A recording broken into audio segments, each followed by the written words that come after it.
traveled. It was the first Muslim ban. There was protest at the airports.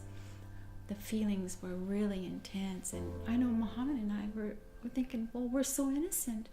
Mohamed's a citizen. He's been here forever. He's teaching at the university. Our friends, they're teachers and they're doctors. They're doing the same thing. We were fearful for our futures. We were fearful.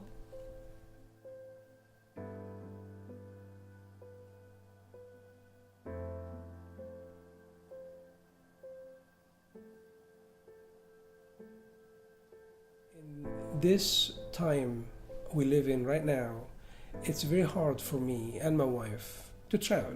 The last experience we have last year, we were funded to travel for business, for conference, and also to bring international collaboration between some universities in Ankara. I tried to get, this was actually 3-4 months after the Muslim ban, and I tried to make sure that I will come back. I'm an American citizen, like I said, and I have all my papers, and I have my citizenship, I have my American passport. But before I leave, I tried to make sure that me and my wife will come back safe. Nobody will stop me in the airport. So I contacted unfortunately, some of the congressmen who represent me here. And I waited 1 week, 2 weeks, 3 weeks, nobody responded to me. I sent them official letter to ask them that I'm an American citizen and I'm official business going overseas. I'd like to make sure there is no any problem with me coming back with my wife. And did not respond to me. So I picked up the phone, I tried to call them, and I asked them,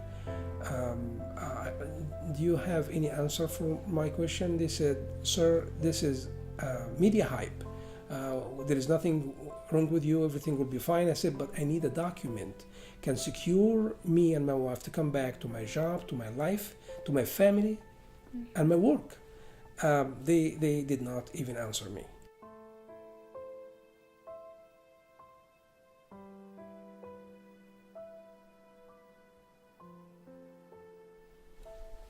We cannot expect that the status quo will change by angels coming from heaven to help us. We have to do something about it. Therefore, we decided here collectively as communities, different minority groups here in town to try to have a voice out there. Especially in the last year and a half. I've learned to love well. Love your neighbor, but not just love your neighbor, to love well, to respect your neighbor, to respect others, and I've learned to take the initiative to reach out. We are Americans. We are not different than anybody else.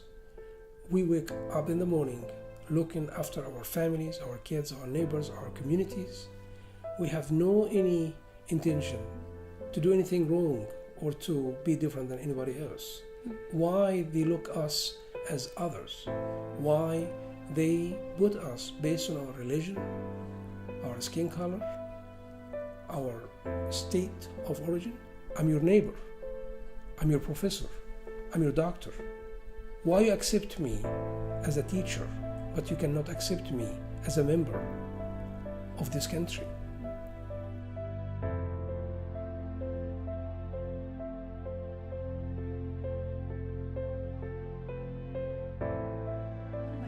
Pictures, my ultimate favorite pictures, it's not our young pictures when we're skinny and beautiful, not those, but one recently, I was standing in front of the courthouse with my sign, we support DACA, and I'm standing like almost in the street, like almost in their cars, and my husband is behind me,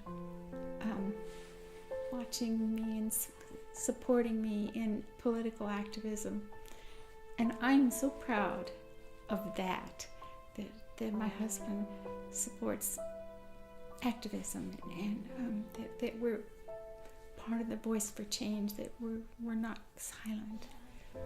I would like to add that really the first time since I became an active in the politics, which normally I'm somebody who's doing the job every day, but when we feel the threat is coming to our community, we start moving to find a good voice can represent us, and we found it as a beginning in Paul Spencer.